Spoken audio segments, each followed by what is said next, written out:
नमस्कार, मी शामराव मोकाशी, अध्यक्ष राजाराम बापू पाटील रिक्षा संघटना। आणि आता आपण विरार आरटीओच्या जवळ आहे। विरार आरटीओमध्ये सुद्धा एक मोठा झोल चाललेला असतो। रिक्षा टॅक्सी ज्या वेळेला पासिंग होते त्या टायमाला मीटरची टेस्ट घ्यावी लागते, परंतु हे अधिकारी गुरूंच्याकडून 200-400-500 रुपये घेऊन मीटरची टेस्ट घेतली जात नाही। असे हे भ्रष्ट अधिकारी आहेत। जर मग ह्या रिक्षा पासिंग काय करतात, टेस्ट काय करतात? आणि जर त्यांची मीटरच चालू नाही तर ह्यांनी गाडीची टेस्ट कशी घेतली?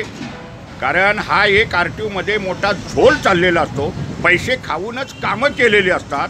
आणि जर मीटर बंद आहेत आणि मीटर बंद असताना मग ह्या अधिकाऱ्यांनी तपासलं काय? तर तपासलं 400-500 रुपये कसे खायचे, झोल कसा करायचा। एक इन्स्पेक्टर दर्जाचा अधिकारी 70,000 रुपये दररोजचं घेऊन जातो। विरार आरटीओमध्ये सुद्धा हीच बोंबाबोंब आहे। रिक्षांची टॅक्सीची मीटरच पास केली जात नाहीत आणि मीटर प्रमाणच व्यवसाय करायचा असतो। प्रवाशांनी मीटरमध्ये पैसे दिसतात तेवढेच रिक्षा चालकाला द्यायचे आहेत आणि तेवढेच त्यांनी घ्यायचे असतात। परंतु विरार आरटीओच्या भ्रष्ट अधिकाऱ्यांच्यामुळं ही रिक्षा टॅक्सी पासिंग करताना मीटर चालू करत नाहीत, तर अशा दोषी अधिकाऱ्यावरती निलंबनासारखी कारवाई करावीच लागणार आहे।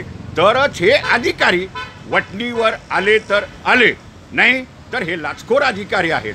शिवाय वाहनाचं फिटनेस नूतनीकरण केल्यानंतर 48 तासाच्या आत ते ऑनलाईनला फिटनेस जोडलं पाहिजे आणि जोडणं ह्या त्या अधिकाऱ्याची जबाबदारी असताना देखील तो अधिकारी 15-15 दिवस, महिनाभर पैसे खाण्यासाठी पेंडिंगला काम ठेवतात। अशा इन्स्पेक्टरवरती, वाहन पासिंग करणाऱ्या अधिकाऱ्यावरती निलंबनासारखी कारवाई होणं हे गरजेचं आहे। धन्यवाद। मूचवाले मोकाशी यूट्यूब पहा, लाईक करा, शेअर करा, सबस्क्राईब करा। धन्यवाद।